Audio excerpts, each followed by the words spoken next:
Major funding for Immortality Now was provided through an educational grant from Hotze Vitamins. Founded in 1993 by Dr. Stephen F. Hotze, Hotze Vitamins is committed to delivering only the finest quality vitamins and supplements to meet your patient's needs. Now offering customized vitamin packs, Hotze Vitamins is making it easier than ever for your patients to get well naturally. For more information, visit client.hotzevitamins.com.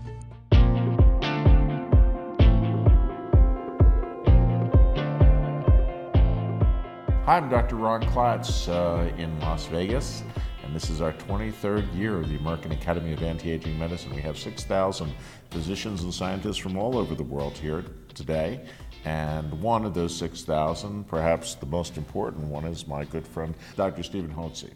And today we're going to talk about a very critical topic, a topic that's very poorly understood, a complex topic that, most doctors, if they had to take a 10-question test on thyroid disease, I would say half of them would fail. And You're frankly, being generous, I think. I think so too, and I'm probably one of them. And I have read so much on thyroid. I actually have thyroid problems. I've been on thyroid since I was, in my 20s, and I'm on thyroid today. And frankly, I still don't understand all the ins and outs of it. But luckily, we have an expert who does. And Dr. Hotze is going to talk about clinical as well as subclinical hypothyroidism.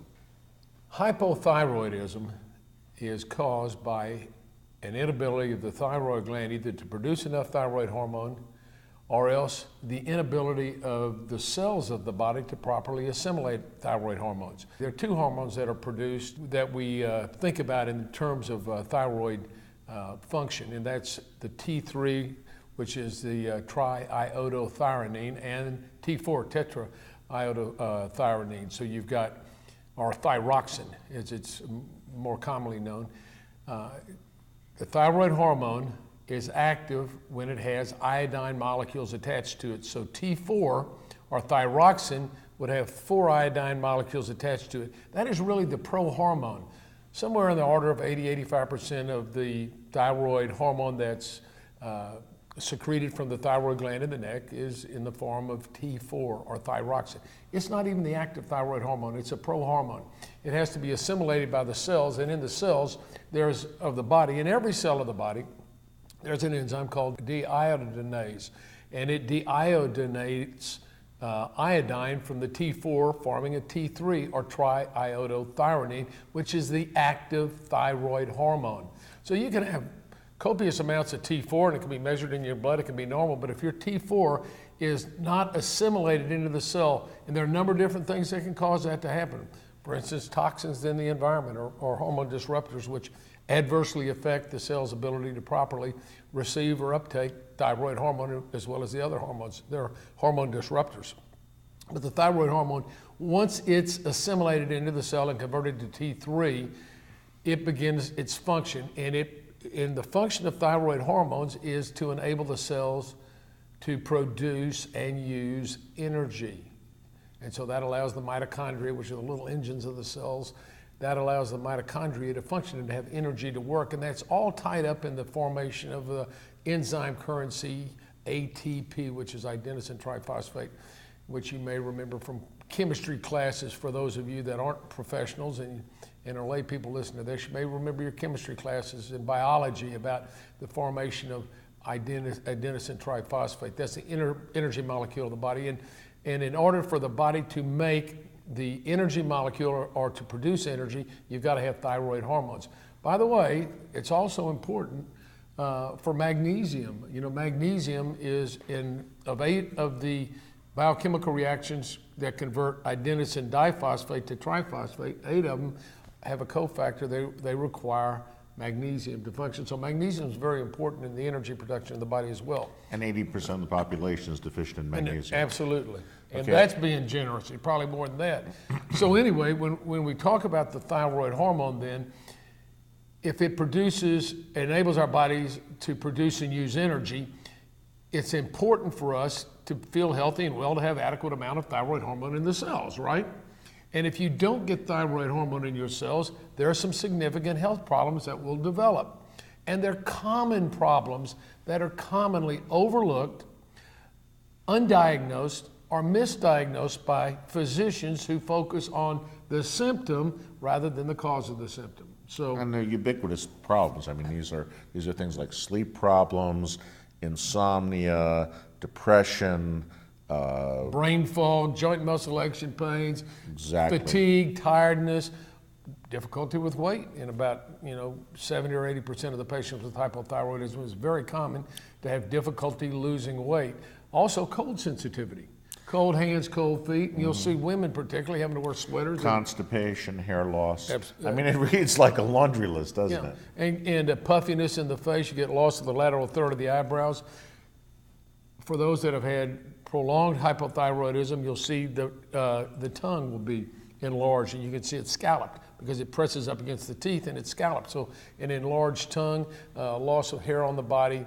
Women particularly, hair loss on the head is a problem. Loss of romantic moods and inclinations. Recurrent and chronic infections. Why? Because you don't have enough energy for the immune system to function well. So classically, people that are hypothyroid get sick over and over again, and then they get placed on antibiotics, and that leads to the wiping out of good, healthy, normal bacteria in the gut, and you get the problem with yeast overgrowth. So that's a whole other host of problems caused by hypothyroidism. In women then, and their menstrual cycles become very irregular, and women can have infertility problems and miscarriage problems from lack of thyroid hormone. So the thyroid gland obviously is essential in the production, is essential for life because it produces the thyroid hormones that enable our cells to produce and use energy. And the excess energy, by the way, is given off as heat, and that's what gives your body a temperature. And so if you have a normal temperature, do you have a normal thyroid?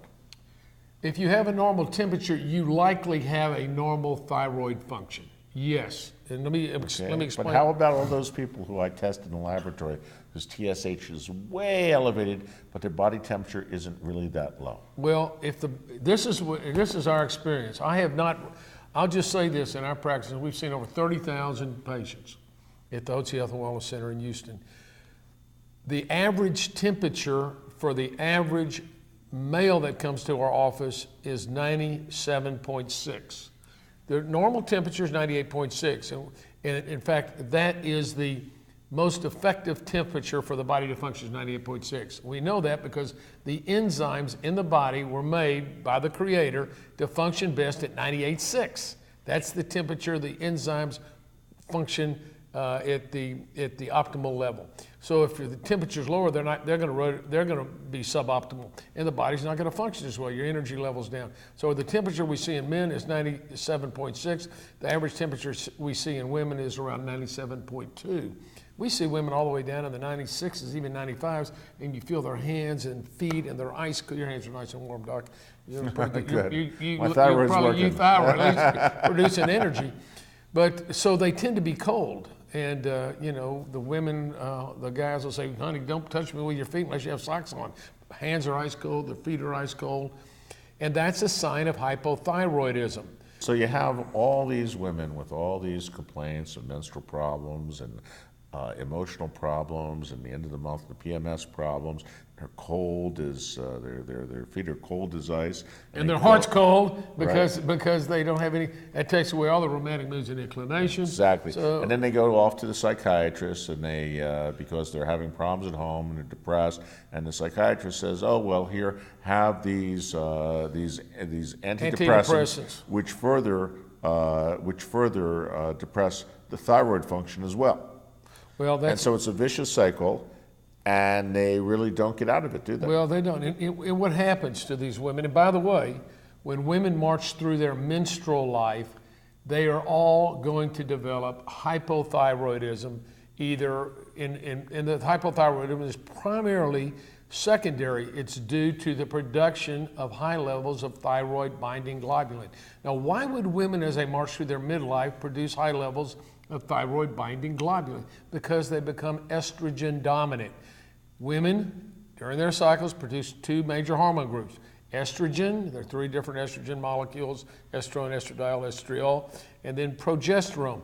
Estrogens are made all month long, starting at the first day of the period. They're made in gradually increasing amounts, proliferating the inner lining of the womb. It's a proliferative hormone.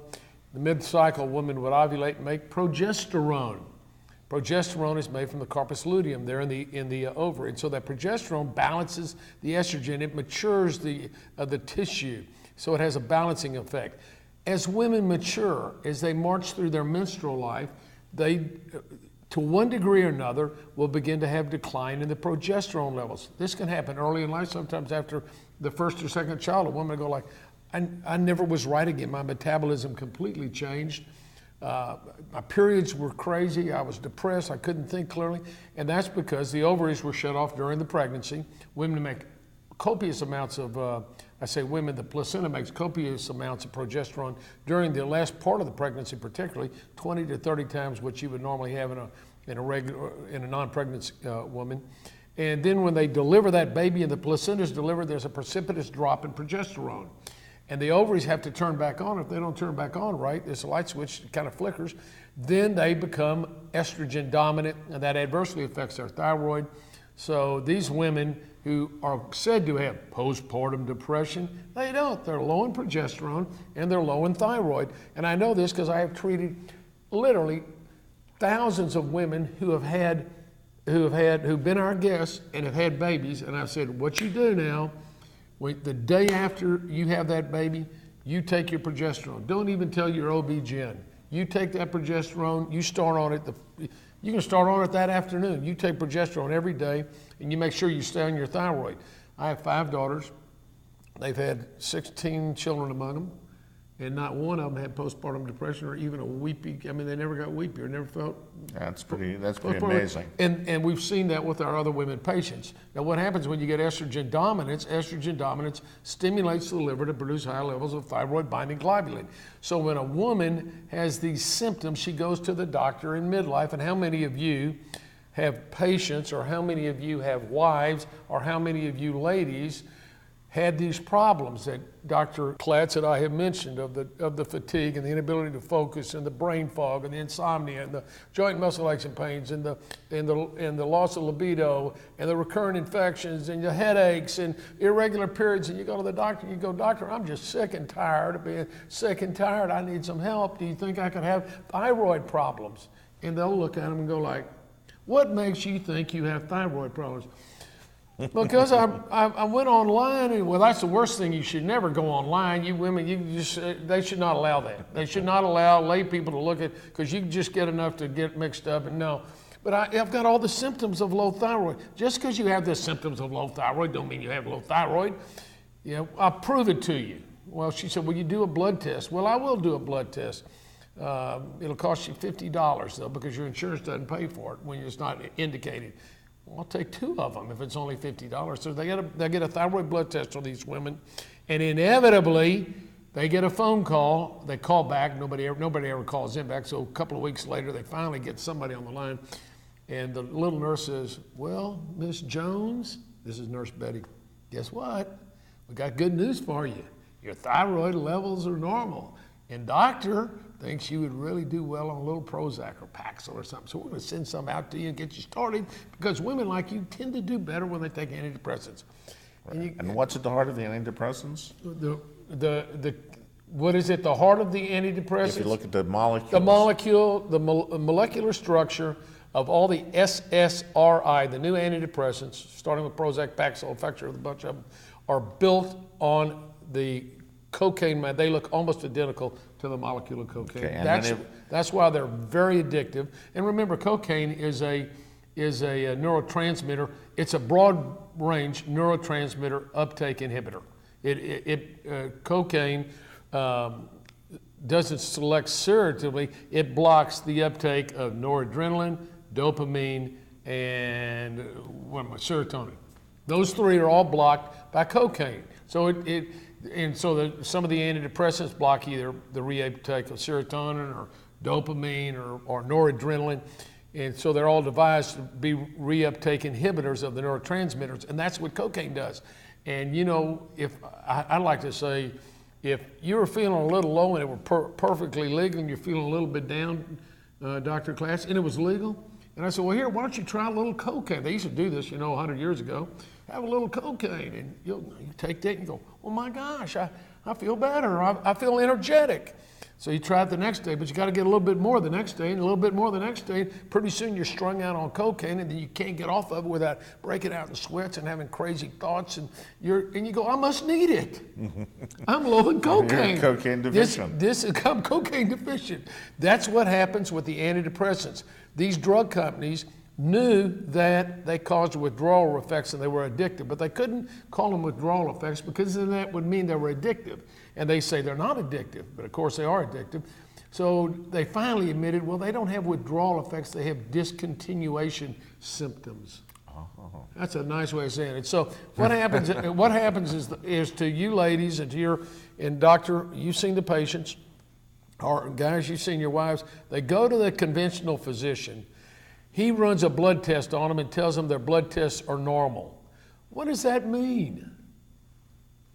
Is a blood test normal? Does that mean the patient's normal and healthy? So on the blood test, let me explain to you why the blood test cannot be the sole determinant of whether or not a person has hypothyroidism. If you're looking at TSH, or thyroid stimulating hormone, the range in most labs is like from 0.5 to 4.5. The clinical endocrinologists have lowered this back in the 2003, lowered it down to 3.5. The labs don't know that, but they said, gosh, if we lower it, we'll have more people with hypothyroidism. That means more business. But they still only look at the blood test. Now, mind you, here's how they look at the blood test. They take the last 1,000 patients that come to a lab. The lab gets their average blood level, or the TSH level, or whatever hormone they're studying, and they call that the mean. It's a bell-shaped curve. They take 2 standard deviations, which is a statistical term, from the mean. That encompasses 95% of the people. Wherever 95% of the people fall on their blood level, they call that normal. So it's as wide as the Grand Canyon, it's as tall as the Empire State Building. So if optimally you were functioning up here at the top of the Empire State Building and seeing all of Manhattan, they put you down on the bottom floor, you can only see across the street, you can only see the next building, you don't have any view. Well, that's what happens. If your thyroid level was up here functioning at an optimal level when you were younger, as you get older, if it decreases by 50%, do you think your energy level is going to go up or go down? It's going to go down. And that's what happened as we age, the hormone levels decline. As women march through their menstrual life, they get thyroid binding globulin increase and estrogen dominance, and that adversely affects their ability to assimilate the thyroid hormone. But the thyroid hormone is in this wide range of normal, so that 95% of the people are called normal by the doctor. And it doesn't matter if they got every sign and symptom and look like a classical hypothyroid, they'll say your blood tests are normal. But why do I have all these symptoms? And here's where the symptoms come from. Here's how they treat the symptoms. They have a host of drugs. They'll give them antidepressants, anti-anxiety, sleep medication, anti-inflammatory medication, antiarrhythmics, you name it, they're going to have a host of drugs to put them on. And all those drugs do is make them more toxic and sicker. If you're going to treat thyroid problems, you've got to treat it based upon clinical diagnosis and physical findings. That's what you first need to do, and then check the body's temperature. If you do that, then I recommend starting the patients on a clinical trial of thyroid, and we use desiccated thyroid in our practice, and that's what we recommend you doing rather than the synthetic thyroid. And the only reason we use that is because it works. Okay, that's a good reason. That's a very good reason. Now talk just for a moment about diagnosis with body temperature, because I know that's your that's your yardstick. Right, and the reason we do that, it's so simple. We know that your body functions at 98.6. That's the perfect temperature. Broda Barnes noted, and you know Broda Barnes, he wrote the book Hypothyroidism, and I would highly recommend anybody who hasn't read Broda Barnes's book, Hypothyroidism, you need to do that. But he documented way back in the 20s with his rabbits. He took rabbits. Before he was a doctor, he was a graduate student at a university in Chicago, and his professor had him studying the function of thyroid in rabbits, and they took the glands out of the rabbit. And then they would slowly watch these rabbits get big and sluggish and fat, and their hair would fall out, and their body temperature would go down, and then they get some kind of illness and die. Well, Dr. Barnes noticed, once he got out of medicine and he started seeing patients that we've described, he started thinking, these patients They're looking like rabbits. Look like my rabbits. I wonder if they could have thyroid problems too. You check their temperature, it would be low. So I tell patients, much more important than looking at your blood test for thyroid stimulating hormone, I think it's the tyranny of the TSH is what I've heard it called, the tyranny of the TSH. And how many, everywhere I go, I'll have... And because it's not just the TSH, it's thyroid binding globulin, Right. it's antibodies to it's thyroid antibodies, right. it's reverse T3. Right. It's really a cake mix of different binding globulins and cofactors that control the thyroid gland. Right. And when you only look at one of them, If you only look at that one blood test, it doesn't tell you the story. now, let's just mention about that. Autoimmune thyroiditis is a very common problem that commonly also goes undiagnosed, misdiagnosed by physicians. Why? Because that is determined by a blood test. Now, there are the blood tests that we use, we can get an antithyroid globulin antibody and an antimicrosomal antibody. Those are the only two antibodies that I know of. There may be, now there are other antibodies to the thyroid gland. Those are the only two that I know our labs measure. Now you may know some other antithyroid antibodies that other labs measure, but of the labs that we've looked at, those are the only two. And what percentage of the patients, you have 30,000 patients in your practice, This is, you're going to find what it percentage of those patients are suboptimal with thyroid? Well, they come to us, darn near 100% of them, because they come to us for these problems. I mean, we're known as, our center is known where we help people that are sick and tired of being sick and tired, and they've been on a host full of drugs, treated by conventional doctors, and they're getting sicker quicker because the drugs are poisoning them. They're already toxic from the environmental toxins that have all the problems with their thyroid and their hormones. And if you got to detoxify them to get them well too, by the way. Gentlemen, you can't just say, well, I'm just going to give you a thyroid and everything's going to be fine. If they're toxic, and most of your patients are going to be toxic to one degree or another from the very environmental toxins, gee, Meneses, what do we drink water out of? Plastic. Oh, I'm going to be really smart. I'm not going to drink tap water anymore. I don't want to get any disease, so I'm going to drink water out of plastic, which I get phthalates and BCP and plasticizers, which all of these chemicals are hormone disruptors, and they build up in the body. We got pesticides, you got the stuff in the food. You know, you look at the side of a food package. How about fluoride? Oh, you got the fluoride. There's another Now, problem. doesn't fluoride displace iodine within the It thyroid? does. You know the periodic table. You got the halogens, you got iodine, you got bromide, you got chloride, and you got fluoride, and I think there's another one or two down there. Well, of course, fluoride and chlorine will displace iodine molecules off the thyroid hormone. Fluoride is a toxic, carcinogenic substance. It's very, very dangerous. And we add it to our water, and 70% of the water in America, we have fluoride added. And there was a big movement back in the 60s to put fluoride in the water. You remember that, you know? Yes, and there was a huge outcry about that. Well, 70% of the cities, including Houston, which brags about it has the best fluoride program in the state of Texas. Well, fluoride, my friends, is toxic to the thyroid gland. Now, I want you to go look on the back of toothpaste. You look on now this is true. Fluoride toothpaste, look on the box, look on the back of it. It's got a warning label. This is what it says. If you ingest or swallow any more of the fluoride that's on your toothbrush, call poison control or go to the hospital emergency room immediately. Now, why would you have to do that? Because the fluoride's poisonous. Now, I use a non-fluoridated toothpaste called Spry. It doesn't have any fluoride in it. It's got no label on it, no warning label. It's the fluoride in the toothpaste that is toxic, and you've got it in your water. So I look around. And it's in all your food, because your food is made with water, right? With tap water. So it's in all the food as well. And what do they add to bread now that is a thyroid disruptor? Well, I think if you're talking about aluminum, they got aluminum in the bread. Aluminum and bromide as well. Yeah, bromide as well. And bromine, of course, is another halogen. Exactly. But I'm going to bring it back to autoimmune thyroiditis. Here's what we found in our practice. I did a study, 10 years ago. All the patients that we had seen, and we check every patient we see for autoimmune thyroiditis. We do that blood test, and very few doctors will do that. The insurance companies don't want to pay for that. And they say, even if they have autoimmune thyroiditis, we're not going to treat them unless they have abnormal TSH, so why test it? Well, autoimmune thyroiditis, we found, that means you're making antibodies to the thyroid gland. It's also known as Hashimoto's disease.